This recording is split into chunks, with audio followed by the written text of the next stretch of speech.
নমস্কার শ্রোতা বন্ধুরা, আমি senior consultant orthopaedic surgeon doctor Nirmal Deb. আমার চ্যানেলে আপনাদের সবাইকে একবার স্বাগত জানাই। আজকে আসুন একজন পেশেন্ট নিয়ে আলোচনা করি। উনি by profession school teachers, about 60 years of age, close to 60। উনি স্কুলে রোজ যাতায়াত করেন পাবলিক ট্রান্সপোর্টে। তো ওনার হাঁটুতে ব্যথা শুরু হয়, আমার কাছে নিয়ে আসেন। তারপরে আমি ওনাকে এক্সামিনেশন করে দেখি এবং এক্সরে করে দেখি নিটা ড্যামেজড হয়ে আছে। আপনি প্রপোজিশন দিয়ে আপনি নি রিপ্লেসমেন্ট করলে ভালো থাকতে পারবে এবং আপনার স্কুলে পাবলিক ট্রান্সপোর্টে যাতায়াত সব কিছুই করতে পারেন, কোনোটাই বাধা বিঘ্ন কিছু হবে না। তো সেই মতন করে আমি একটা হাঁটু করে দিই রিপ্লেসমেন্ট। সেটা নিয়ে উনি স্কুলে যাতায়াত করা, ঘরের কাজবাজগুলো করা, সিঁড়ি দিয়ে ওঠা নামা, বাইরে যাওয়া, লোকাল ট্রান্সপোর্টে যাওয়া, বিশেষ করে অটোতে যাওয়া, এগুলোতে যাওয়া সব কিছু উনি করতে পারছিলেন। তারপরে আমার কাছে উনি এলেন একটা স্টেজ ওয়াইজ। আমি ইন্স্যুরেন্স ব্যাপার ছিল, সেই জন্য আমরা অন্য নিটা করতে পারিনি। এই কিছুদিন আগে এলেন উনি, আমি অন্য নিটা রিপ্লেসমেন্ট করে দিই, কারণ হাঁটা চলাটা ডিস্টার্ব হয়ে যায়।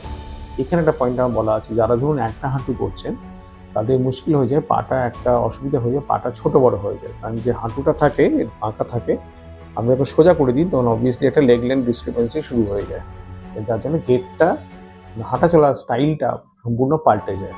সেটা একটা অসুবিধা। সেকেন্ড হচ্ছে, যখন উনি বেঁকে হাঁটছেন তখন স্পাইনের উপর স্ট্রেস পড়ে, কোমর থেকেও ব্যথাটা শুরু হয়। কিন্তু পা দুটো যতক্ষণ না ব্যালেন্স হচ্ছে ততক্ষণ হাঁটা চলাটা স্বাভাবিক হয় না, অন্য কোনো জয়েন্টে স্ট্রেস পড়তে থাকে। আমি রিকোয়েস্ট করবো, যারা একটা হাঁটু পাল্টেছেন তারা অবশ্যই খুব শীঘ্রই অন্য হাঁটুটা যেন রিপ্লেস করে নেয়। If not in the same sitting, তাহলে অ্যাজ আর্লি অ্যাজ পসিবল, নাহলে ব্যালেন্স হয়ে হাঁটা চলাটা একটু মুশকিল হয়ে যায়। তো তারপরে আমি ওনাকে অন্য হাঁটু রিপ্লেস করে দিই। এখন উনি একদম স্বাভাবিকভাবে হাঁটছেন, রাস্তায় বেরোতে পারছেন, ওনার যে কাজকর্মগুলো সব কিছুই করতে পারছেন, সিঁড়ি দিয়ে ওঠানামা সব কিছুই করতে পারছেন।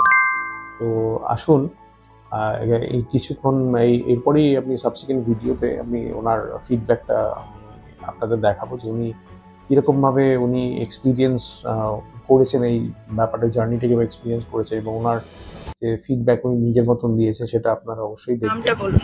শম্পা ধর। আপনার এজ কত? 57। আপনার কি সমস্যা ছিল? আপনার সমস্যা ছিল হাঁটুতে ব্যথা, প্রচন্ড ব্যথা, হাঁটা চলা বন্ধ হয়ে গেছিল, হতে পারতাম না, প্রচন্ড পেন ছিল। তারপরে আপনি এই সমস্যা নিয়ে কার কাছে দেখালেন? আমি নির্মল দেব স্যারকে দেখাই। তারপরে উনি বলেন যে অপারেশন করতে হবে। তারপরে আমার অপারেশন হয়, নি রিপ্লেস হয়। তবে এখন আমি ভালো আছি। নি রিপ্লেস করার পর আমি ভালো আছি, হাঁটতে পারছি। আগের সমস্যাগুলো এখন অনেকটাই ভালো আছে, তাই তো? হ্যাঁ, অনেকটাই ভালো আছি। আমি যেমন হাঁটতেই পারতাম না, এখন অপারেশন করে অনেক অনেক ভালো আছি। স্যার কি প্রথম থেকেই আপনাকে রিপ্লেসমেন্টের কথাই বলেছিলেন না অন্য কিছু? প্রথম থেকে বলেননি, তবে আমি তো অনেক ডাক্তারই দেখিয়েছি, দেখিয়ে তারপরে আমি এই স্যারের কাছে গেছি। কারণ আমি জানতামই যে আমাকে করতেই হবে, কারণ আমি অনেক ডাক্তার দেখিয়েছি, অনেক রকমভাবে টেস্ট করা হয়েছে। লাস্টে যখন একদম আর কিছু করা যাবে না, তখন আমি জেনে ভালো করে স্যারের কাছে গেছি, গিয়ে নিয়ে রিপ্লেস করার জন্যই গেছি আমি।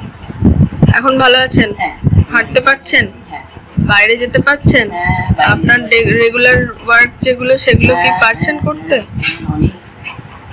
ঠিক আছে। রিকোয়েস্ট রইল, যারা এরকম আপনাদের বাড়িতে পেশেন্ট আছে, তারা একটা হাঁটু করেছে এবং অন্য হাঁটুর কথা ভাবছে, তাদেরকে আমি রিকোয়েস্ট করবো যে অন্য হাঁটু যেন অবশ্যই শীঘ্রই যেন করিয়ে নেয়। যেখানেই করে থাকে সেখানেও করাতে পারে, আমার কাছেও করাতে পারে, সেটা আপনাদের চয়েস অনুযায়ী আপনারা মুভমেন্ট করতে পারেন। এই চ্যানেলটা আমার ভালো লাগলে অবশ্যই লাইক, শেয়ার অ্যান্ড সাবস্ক্রাইব করবেন এবং হেল্পলাইন নাম্বার যেখানে দেওয়া রয়েছে আপনাদের এনকোয়ারির জন্য, যদি আপনারা কিছু জিজ্ঞেস করতে চান অবশ্যই এখানে আপনি ফোন করে জিজ্ঞেস করতে পারেন। আমরা আপনাকে 100% সাহায্য করার চেষ্টা করব।